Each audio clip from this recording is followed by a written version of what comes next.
dalam rangka kalang niku alkamaran kula mboten jamaah. Ora sah disangoni pokok kowe ndak izin.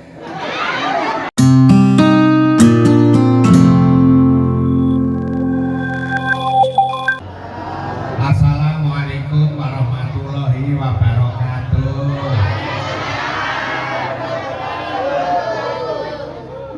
Son gila laris yo ngene iki aku apal. Son angger laris sing modele ngene iki, benging mati. Lek laris yo ngono kuwi.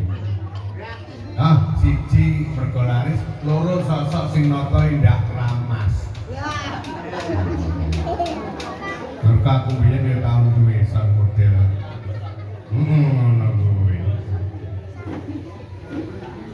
Mbok menawi ingkang rawuh wonten ingkang benten kapitanyan. Wah niki urusane karo RT RW. Katuraken wilujeng dalu. A'udzubillahi minasyaitonir rajim. Bismillahirrahmanirrahim. Alhamdulillahirabbil alamin wa bihi nasta'in min syururi waddin. Asyhadu an la ilaha illallah wa asyhadu anna Muhammadan abduhu wa rasuluh. Allahumma sholli wa sallim wa barik ala sayyidina wa maulana wa sayyidina wa habibina wa qurrati a'yunina Muhammadin wa ala alihi wa sahbihi ajmain. La haula wa la quwata illa billahil aliyyil azim. Amma ba'du. San pundi wani? RT layak sugih RT-mu kan. Penak sone. Penane lek gak kok eko ne. Arep ngelokne ngelok sik. Nek deko niku dirungokne ki angel lho, Mbak. Para rawuh. Roti majeng jeng. Dahar jeruk jer ya yo. Ora sah deko. Suarane ungkul ngono ae, Mas. Ungkulno tak dongane laris. Ngene. Kok murah. Kula nganti saiki panggah payundalan mergo murah, Pak. Larang-larang ya merongos. Derek wonten wingi panjenengan muncul raos syukur wonten sanipun Darmo Agung kan ucapan alhamdulillah. Selawat salam kunjuk asor dalem junjungan kita Kanjeng Nabi Muhammad sallallahu alaihi wasallam. Krana panjenenganipun kita nderek dawuhipun, krana panjenenganipun kita nembe laranganipun. Mugi-mugi panjenengan rawuh kula ingkang nderek sowan kalebet cacahipun tiyang muncul donya ngantos akhirat. Allahumma amin. Allahumul Fatihah.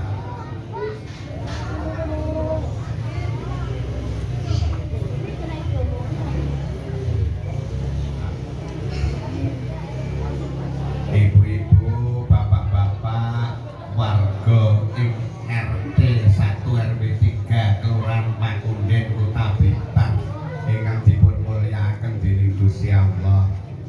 Amin. Dimulyakake Gusti Allah ndak nggih piye to, Nar? Minggahipun konjuk dhateng para pingin sepuh, sesepuh, haji sepuh, Bapak Salim, Bapak Haji Sahroni, langkung sakibul bed Bapak Imam Masud ingkang satuhu kinurmatan. Minggahipun para pepunden Bapak Haji, Bu Haja, Ibu Nyai ingkang satu sinuyutan. Wong pidato niku Bu, Pak. Kula niteni niku sing kula ruwi. Nek ngilen Banjarnegara niku perbatasan Jawa Barat karo Jawa Tengah. Bahasane ngapakiek ngoten. Pun nate kula lurut mriku. Padha karo kene. Nek ngetan nggih Blambangan punya Banyuwangi nggih. Oleh ngidul ya wis teko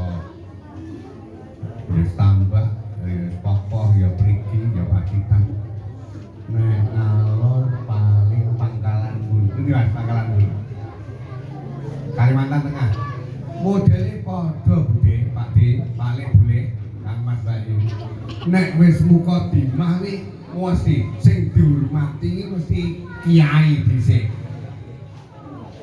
Pejabat, bar pejabat masyarakat. Monggo ning dinding wi kiai iki le teko ke. Oh, ayo. Ora antar diwiliti le ngormati dhisik dhewe. Malah sampeyan le teko bar magrib mau ning ngormati keri. Aku ngono kuwi yo gelo to. Menapa tegesipun? Ngene dhewe kuwi nuwun sewu. Enake pejabat mergo enek ya, enake wong pangkat mergo enek wong larang. Enake wong sugih ya enek wong larang. Ini kan mila lingkungan ngene dhewe ngriki lek dipudrani sugih aja cedhil kelingono lek sak profilane bandane wong sugih kuwi ndeke wong larang. Nek kunden dadi sugih kok cedhil dirungkas daya murampok. Sing sugih terendiklu ayo. Nuwun sewu. Nderek wonten wingi panjenengan syukur marang Gusti Allah. Krana peparingipun kamulyan, krana peparingipun pitulungan panjenengan dipun titakaken dados piyantun pakunden. Syukuran suwanda dititani dadi wong Karangjati. Mosok semene gawe urung enek sing karo Karangjati. Kidule pabrik rokok sampur.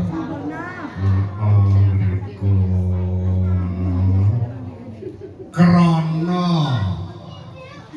nderek dawuhipun Kanjeng Rasul, mugi-mugi panjenengan kula ingkang nderek wingking kalebet cacahipun tiyang bejo donya ngantos akhirat. Amin. Mesti ana sing batin. Krana ragil basa mong edang. Krana mboten enten basane, Pak. Lah saya niki kula cerita. Nalika semanten ngajeng kula niki lapangan. Dalang sak Indonesia iki latar si pari Jombang dhewe liyane dalang Syukuran Suwanda mboten enten asale. Lapangan. Kula nate dipun sambati ibu-ibu muslimat Karangjati mrika. Pak Syukuran napa? Tulungane jenengan sing cedhek karo Pak Dalang mantep napa? Cobi ngene dhewe niki sok rejepan ngoten ngrawakaken Pak Haji Mantep Sudarsono ngoten napa saged mboten dalang ning namung ngaji. Nggih kula belke. Kula bel mriko. Asalamualaikum. Waalaikumsalam, Bro. Di Blitar to? Nyeluk kula Blitar. Nggih, Mas. Wae napa? Ngajeng niki napa enten wekdal lunggar kangge rejepan jenengan dipun suwun kalih ibu-ibu muslimat dakwah. Oh iya pokok ramal minggu ya Dik, mulai malam minggu aku dalangan Jakarta repot. Nggih nderek mawon, nang semama mlebu nek mboten Pak. Sido rawuh Pak. Dateng Riau kula. Nah niki nuwun sewu. Ngrembug perkara tembung krana. MC-ne. Ibu-ibu, bapak-bapak jamaah, kuranten niki sampun dalu. Kuranten Bapak Haji Mantep Sudarsono sampun rawuh. Monggo lah menempati tempat yang sampun sediaaken kula kali Mas Mantep dijawil. Dik. Kranten ki apa? Loh, kranten lek cara Purworejo mriki krana MC-mu kae ngono. Manut bau sastra tembung Jawa, ora enek tembung kranten. Krana ngoko ya krana, basa ya krana. Kula ngertos nggih menika Pak Haji. Tibake krana kuwi ora enek basane. Menen ngene Pak Kunden ngene Purworejo ndak marem ora dibasani krana dadi kranten kita dunge khotbah Jumat barang lho Pak. Tibake nun sewu. Babone tembung Kraton Surakarta kranten niku mboten wonten. MC-ne ditirus nih. Ingkang sepindah monggo lah kula diomongi malih Dik. Manut bau sastra tembung Jawa sepindah kuwi ora enek. Mos ora Mas? Iya. Sepisan ya sepisan. Ngoko ya sepisan. Basa ya sepisan. Wong Pakunden, wong Purworejo, lek ora basa ora marem, sepisan dadi sepi. Pindah nyanti nang Poluan kuwi. Heh? Roh ae pancen nyantene kono. Wis tutup rodok suwi ya, Mas. Karep lanjut nyanti. Ya, tanggul ya tutup. Planyang gampeng kerja kono wis rodok tutup. Ngujang ya bubar ken biyen sing rada buka ki malah ngunut rada. Nyapa rapal gak yo kancamu. Padha apale to. Tibake dawahipun krana ki ora ning basane sepisan niku nggih boten wonten basa. No, Pak. Sepur. Iya. Sepur ngono ya ora ngajeni karo RT ngene dhewe. Apa ndak ngerti lek saiki lho kene iki kalah pengajian. Lek pancen sepur ki waras, kudune ke stasiun Blitar kono iki dituntun. Mesti ngomong ya kentruk sepur dituntun. Ibu bapak ingkang kula hormati, nuwun sewu. Ngrembug niku dhisik. Paitan kula nggih namung tembung-tembung ngoten niku. Manut ngendikane Mas Mantep Sudarsono, krana niku mboten wonten basane. Sepisan niku nggih mboten wonten basane. Kula terus ngengket, bar pengajian mlebet teng griya Mas. Lha ngono basa Jawa ki enek sing ora tanggung jawab. Lho sing iki to, Dik? Sik to, Dik syukuran njaluk kula kan. Aja sembarangan lho, iki abdi dalem kraton Kasunanan Surakarta. Sing ora tanggung jawab sing ndi? Jajal. Nek utama utami, prayoga prayogi, bareng rempelo kok jeroan. Iki kok ndak cocok iki karo sing loro iki mau. Wis yo ora usah dibahas. Kula dikeplak ndas kula kali Mas Mantep.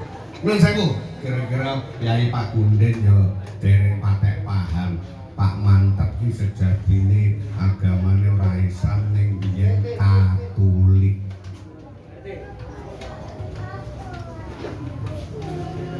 Ki Mantep Sudarsono ki biyen agamane Katolik. Lah kok iso mlebu Islam? Jan sampun nate midhangen, Pak. Pak Mantep kok iso mlebu nyang Islam jan sampun nate midhangen. Diaturke mboten? Diaturke nggih.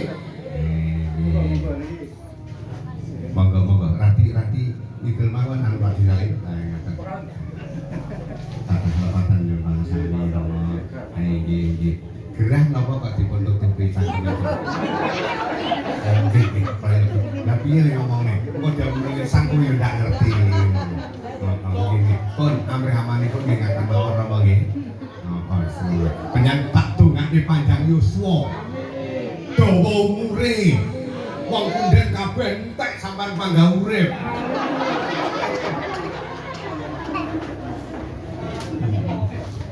Barokah. Barokah nggih. Mas Mantep, nalika kula aturi tindak dhateng griya kula teng lapangan sunati anak kula, Pak. Niku agamane urung Islam.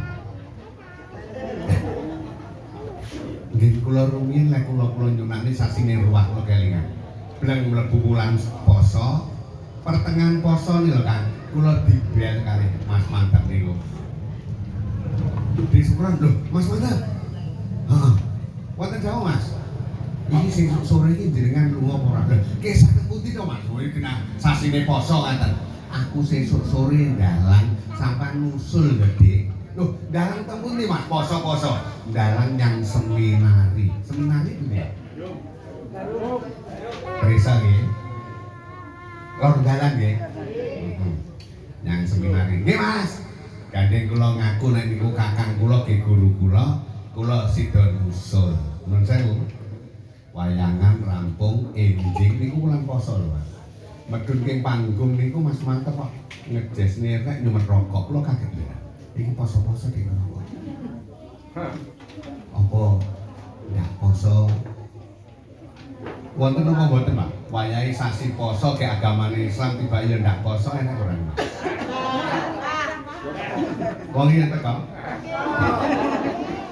Ayo omong ketune apa kowe engko nyampluk dasku kowe. Nggih. Lah ngoten niku. Lha jenenge arep mukul ra iku. Ayo. Kula batin kok ya.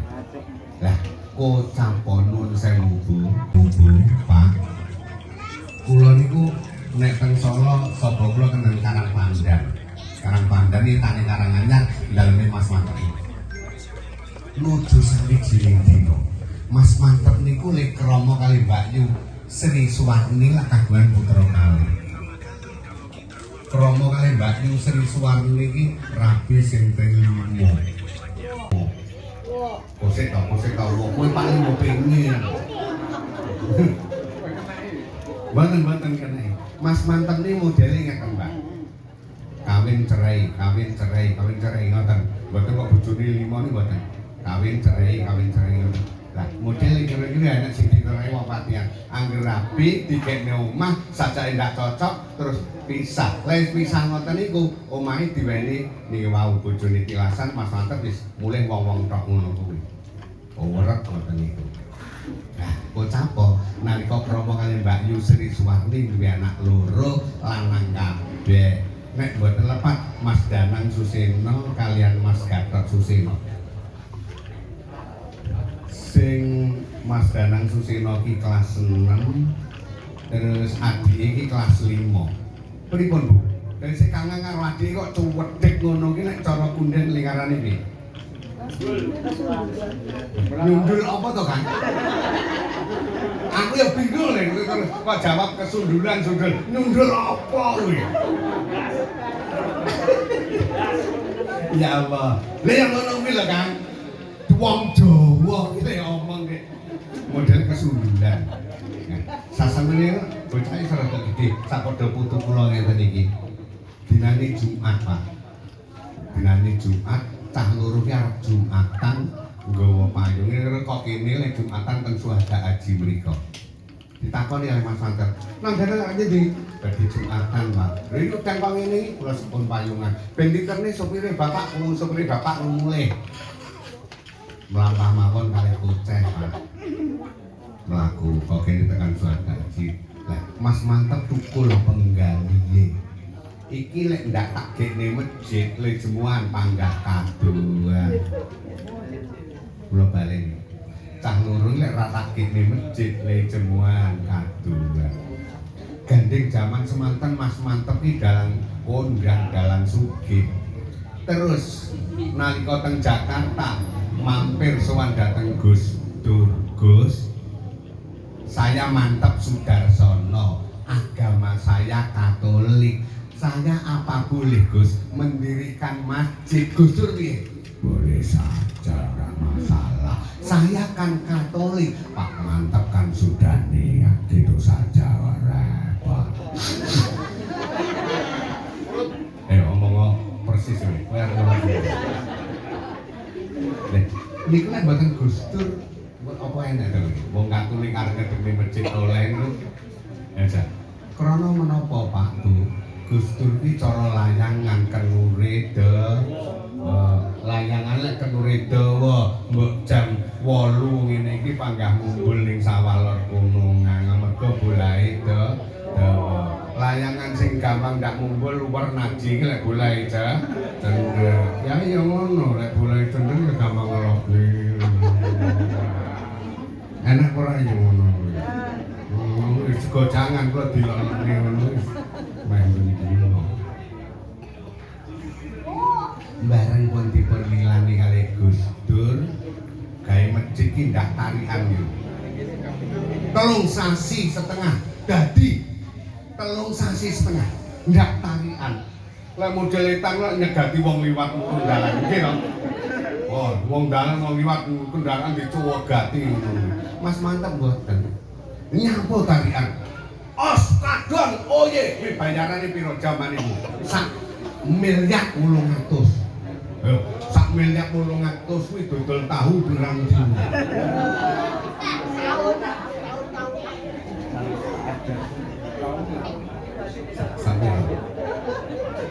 ndak sakangan le mikir sak modare ngono ya. Masjid dadi sinten sing resmene? Sing resmene pengasuh Pondok Ngruki Sukoharjo Mbah Kyai Haji Abu Bakar Ba'asir. Kelingan nggih? Nggih. Direkodane pengundang kita terus langsung nggih salat Isya sing imami ya Bapak Kyai Haji Abu Bakar Ba'asir. Pak Anom Suroto nggih diundang Pak niku. Diundang Bu. Pancen ya Pak Mantep Sudarsono karo Pak Anom Suroto niku kan nggih paribasane ya kanca ya dulur padha dalangi sala. Pengguntingan pita rampung, salat Isya diwiwiti. Mas Anom Suroto ngene yo kaji ya terus melu ngisaan ning kono kok capo kan goleki Mas Manten lho mboten enten. Assalamualaikum warahmatullahi. Terus lha goleki ini Karang Panten. Dan nuwun sewu. Dalang padha dalang niku lek nyeluk ora jenenge ning desane padha lurah. Lurah kok Pak Kunden sing nyeluk kok Lurah Sukoharjo ya Den ngono. Den bacok lunas. Urung jo, wis kurang piro salami persen. Lah kowe man, kauman ya ngono. Kula mbiyen nggih ngaten nalika dadi lurah. Jo, rojo. Apa long ndawulo. Piye wajike? Wis kurang iki. Lah tulis piye les? Desane. Lek desane Purworejo kali nyeluk ya. Jo, desane Pak Kunden nyeluk ya. Desane Tanjung Sari nyeluk.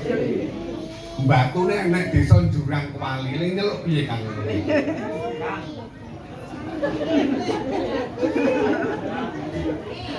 Iki itu tuwatak.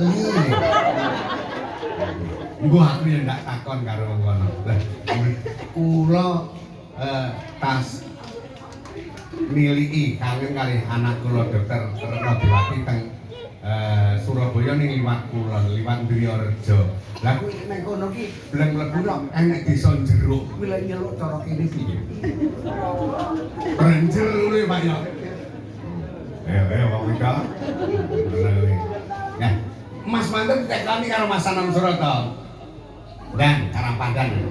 Nek salat nang ndi? Aku ora salat ya, Mas. Lah. Lek ora masjidmu.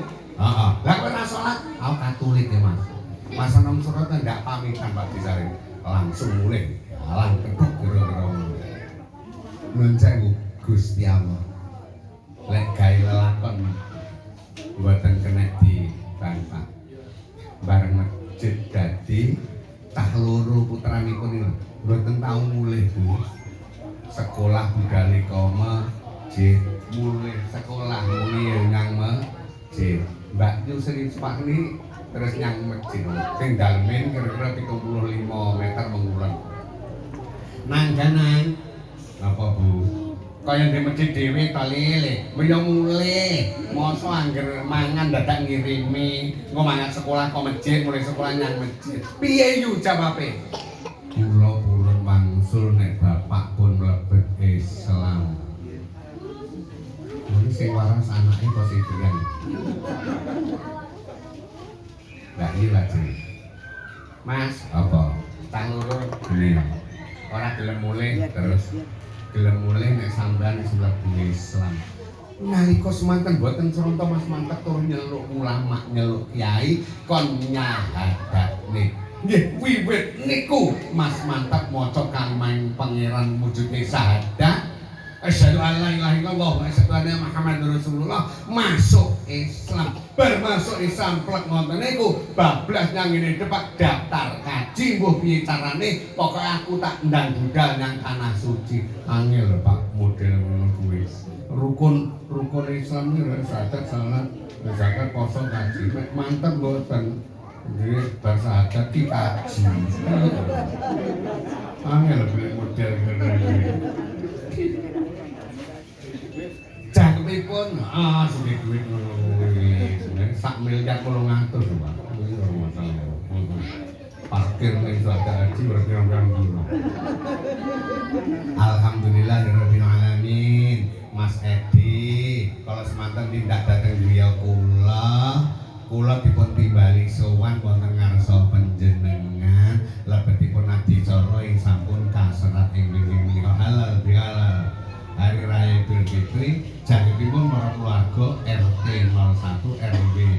3 ing mapan wonten ing Pagunden Kota Blitar. Pagunden kuwi jane lek dipedhoti sita-sita ngeterne jenengan nyang swarga. Allahumma amin. Pagunden kuwi lek ditegesi ngeterne panjenengan slamet donya, slamet akhirat. Pinter neng Gunden kok ndak pinter minggato eling. Piye lho masalah? Kudu cerdas ning kene. Kota udah sampeyan ndak ngerti lek Pak Gunden biyen dia tunggal kecamatan ning Sanan Kulon. Tahun 86 kaya ngeten iki, Pak. Zaman Orde Baru. Sanan Kulon ki desane jumlahe 16. Ning sing papat dijaluk karo Kotamadya dadi melu kota. Ngendi wi? Pagunden, terus Rembang, terus Trumpu, Blitar. Niku mbiyen kecamatane Sanan Kulon. Ning gandeng pancen sing kuwasa ning dhuwur ki Ndesio nggih rakyat Jawadi, akhire desa papat iki dijaluk mlebu kota. Kota kok jaman kula dadi lurah. Pembangunane pancen beda Pak, kota karo desa. Ngen kuwi ya Lumpuh iki wis Korea ngono iki medhun masuk desa Purworejo dilebu Pak. Dilebu. Lah ndulung ya ngono, tulis ya ngono. Akhire desa pinggiran niku nunggal tekad nunggal niat dipun timbali Pak Jarot Saiful Hidayat daftar mlebu kota.